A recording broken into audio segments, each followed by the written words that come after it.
네, 존경했다는 사람 김기춘. 그러나 그처럼 역시 난 잘 모른다고 말했습니다. 우병우 전 민정수석 얘기입니다. 자, 이거는 어떻습니까? 내가 만약 당신을 조사하는 검사라면 난 당신을 한 방 쥐어박았을 것이다. 의원들이 청문장에 나온 사람들과 관련해서 하는 발언의 수위가 역시 오늘도 아주 위험하게 짝이 없었습니다. 관련된 얘기 보겠습니다. 우병우 전 민정수석 22일간 잠적 후에 다시 등장한 것인데요. 그 장면부터 저희가 영상으로 준비했습니다. 문이 열리네요. 그대가 들어오죠.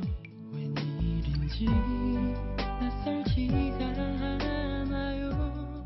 가족회사 자금 유용한 것에 대해서는 인정하십니까? 검찰에서 성실하게 답변하겠습니다. 좀 늦었지만 그대를 만나게 됐나 봐요. 조심스럽게 국정농단 사태에 대해서 묵인하거나 방조했다는 의혹이 있거든요. 검찰 수사에 외압을 행사했다는 논란도 많거든요. 최순실 씨 아시죠?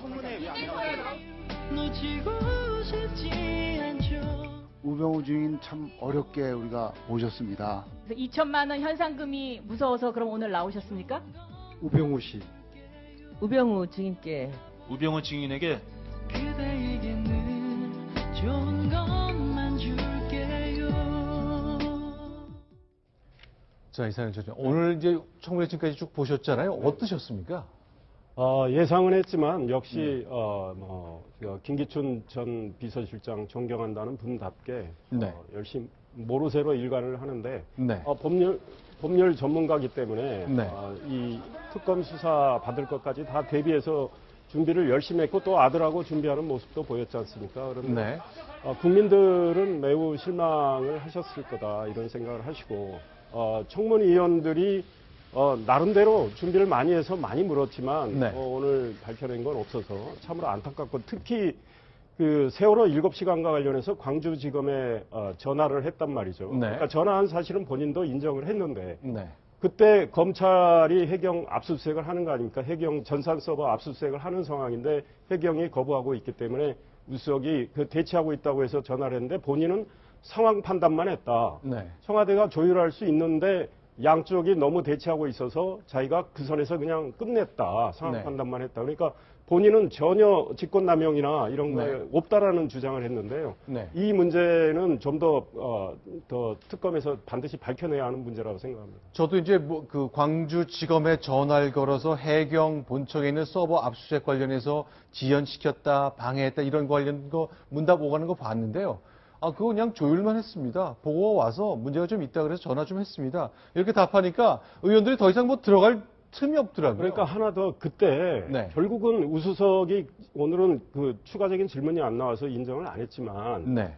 그 우수석이 말한 것처럼 이루어졌어요. 언론 보도에 따르면 우수석이 그 전산 서버가 있는 건 별도 건물이기 때문에 네. 별도의 영장을 받든지 해야지 왜 거기까지 하려고 하느냐 네. 이런 이야기를 했다는 거 아닙니까? 네. 검찰이 결국은 대치를 받았죠. 별도로 영장을 받아서 뒤늦게 들어갔단 말이죠. 네. 그러니까 우수석이 아마 그런 이야기를 저는 했다고 봐요. 그리고 이미 그 당시 광주지검의 그 지검장 이야기에 따르면 네. 우수석이 상당히 압력을 행사했다. 네. 그 서버 압수수색 하지 말라는 취지의 이야기를 했다는데 네. 그쪽 이야기가 타당하지 않겠습니까?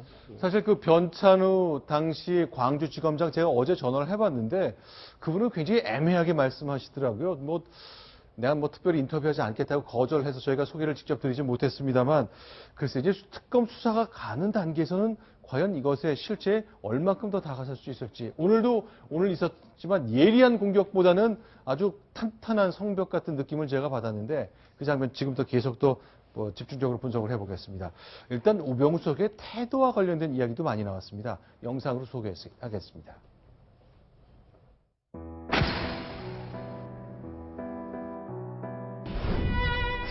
검찰 출두하시면서 기자가 질문하니까 이렇게 노려보셨어요. 노려봤다기보다도 여 기자분이 갑자기 제 가슴 쪽으로 이렇게 다가왔습니다. 그러면서 뭔가 굉장히 크게 이렇게 질문을 했습니다. 놀라서 이렇게 내려다봤습니다. 대한민국 역사에서요, 검찰에 출두하면서 그렇게 레이저 쏜 사람 없습니다. 하물며 최순실도 그런 사람 없어요. 조사 받으면서 쉬면서 팔짱 끼고 이렇게 웃으면서 이렇게 그 본인이 조사 많이 해보셨을 테니까 그런 사람이 있습니까? 저는 앉아서 15이 있었기 때문에 쉬는 시간에는 일어서 있었습니다. 그리고 그날 제가 몸이 굉장히 안 좋았습니다. 열이 나다가 또 오한이 나다가 그래서 일어서서 좀 이렇게 쉬면서 추웠기 때문에 파카를 또 팔짱을 끼고 했던 겁니다. 휴식 중이었습니다. 그동안 왜 도망 다녔습니까? 도망 다닌 적 없습니다. 국민들이 우습죠. 떠나서 천장남 걸린 거 뿐입니다. 어떻게 생각 들었어요? 별 신경 안 썼습니다. 예, 오늘 저런 장면을 보고 저는 두 가지 생각이 좀 들었습니다. 첫 번째는 의원들이 뭔가 우병우 전 수석의 핵심적인 국정농단에 어떤 개입했거나 방조한 그런 흔적들을 송곳같이 질문을 했더라면 네. 그렇게 개인적인 신상털이식 질문을 한 거에 대해서 수긍할 수 있었겠지만 그렇지 못한 상황이기 때문에 저런 질문들만 반복되는 것이 굉장히 답답해 보였고요.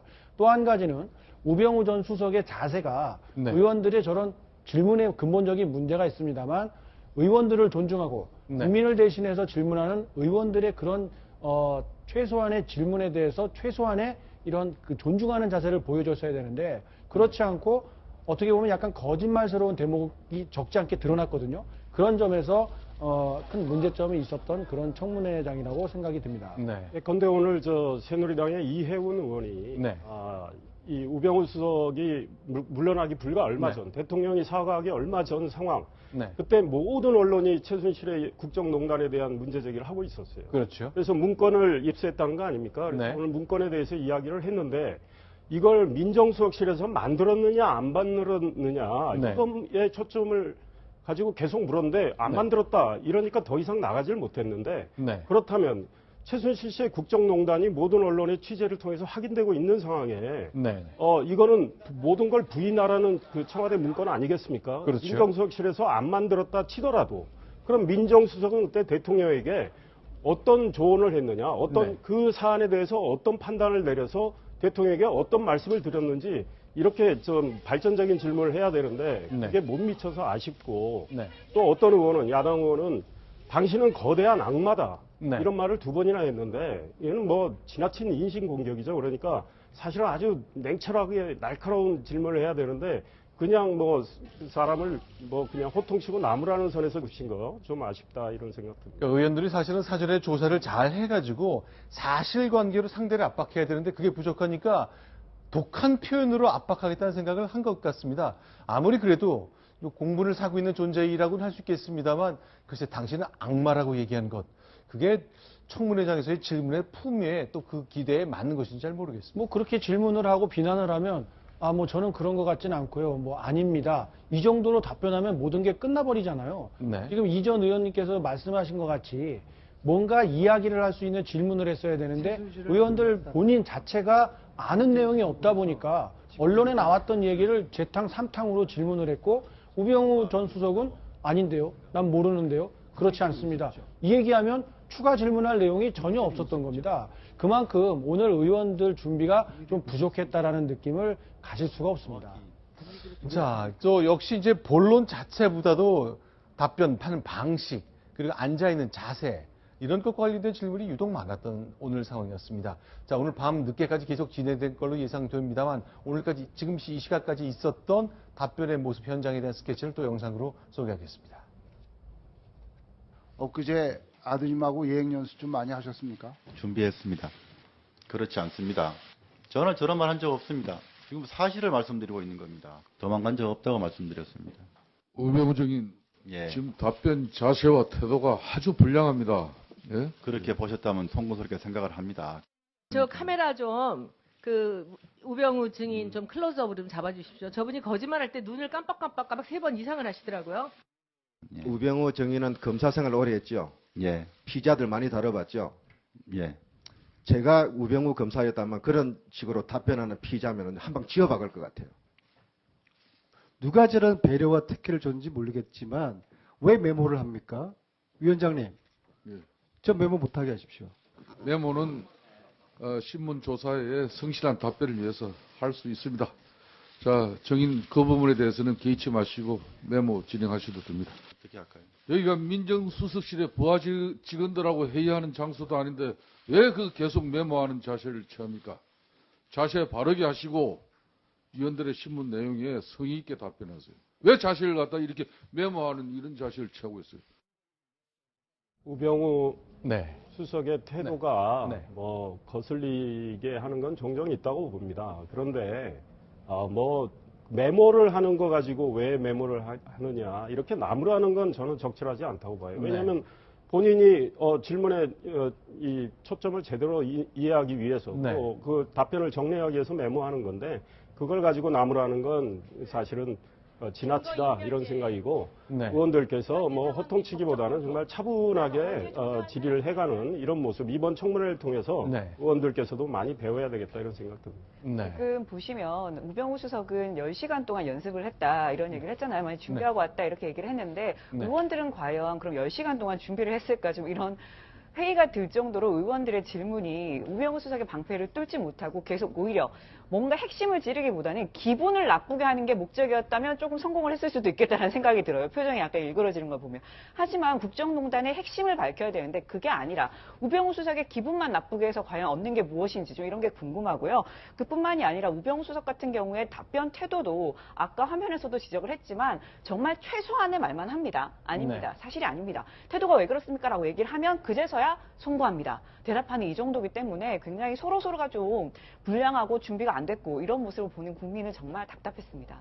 근데 이제 처음에는요, 왜 우병우 증인한테는 메모할 수 있는 특혜를 줍니까? 도대체 누가 이런 특권을 줬습니까? 라고 얘기하거든요. 근데 메모하는 건 특권입니까? 특권은 아닙니다. 누구나 메모할 수 있고 네. 뭐 그동안에 다른 증인이 메모를 안 했기 때문에 그랬는지 몰라도 네. 메모지를 주고 펜을 주는 건 너무나 당연하죠. 네.